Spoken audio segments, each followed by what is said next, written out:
Hi friends, welcome to another mini vlog. ఈరోజు వ్లాగ్లో మనం ఫిష్ క్లీనింగ్ ఎలా చేసామో చూపిస్తున్నాను. అయితే నేనైతే కొర్రమేను ఫిష్ కావాలి అని చెప్పాను. మా వారు వెళ్ళి లైవ్ ఫిష్ తీసుకొచ్చారనమాట ఫిష్ మార్కెట్ నుంచి. అసలు ఫిష్ తినడమే ఎలానో అని భయపడుతూ తిన్న తినడం నేర్చుకున్న తర్వాత ఫిష్ ఎలా వండాలో కూడా నేర్చుకున్నాను. ఇప్పుడు లైఫ్లో ఫస్ట్ టైం ఫిష్ క్లీనింగ్ కూడా నేనే చేశాను అనమాట. సో నేను ఎలా క్లీనింగ్ చేశానో ఇంకా ఎలా చేయొచ్చో చూసి మీరు నాకు కామెంట్స్‌లో ఇంకా ఏమైనా టిప్స్ ఇవ్వండి. ఫస్ట్ అయితే నేను లెమన్స్ తీసుకున్నాను. లెమన్స్ తీసుకొని వాటిని కట్ చేసి వాటి జ్యూస్ మొత్తం ఇలా ఫిష్ పీసెస్ మీద పిండాను.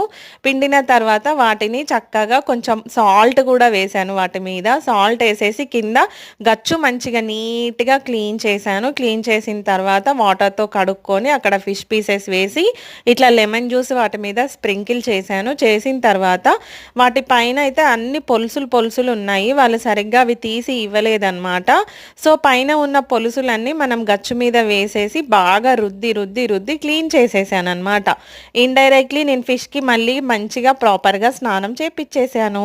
ఆ తర్వాత ఒక 2 బౌల్స్ తీసుకున్నాను. రెండిట్లలో నీళ్లు తీసుకొని ఇలా లెమన్ అండ్ సాల్ట్‌లో క్లీన్ చేసుకున్న తర్వాత ఆ బౌల్ వాటర్‌లో వేశాను. వేసి చక్కగా మళ్ళీ మంచిగా నీట్‌గా కడిగాను వాటిని.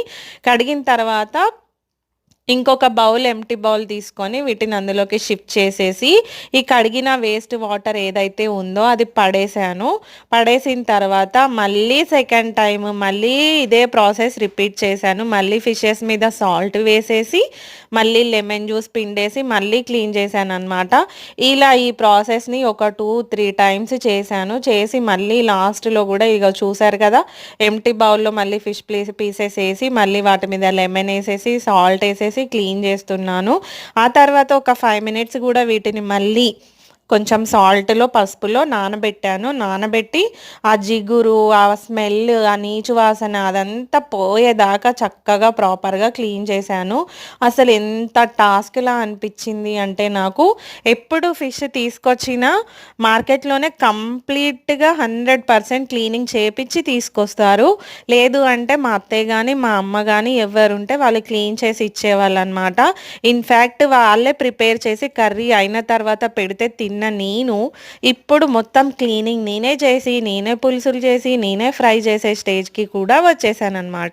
అంతే కదండీ! లైఫ్‌లో ఎవ్రీ టైమ్ అందరి మీద మనం అన్నిటికి డిపెండ్ అవ్వలేము.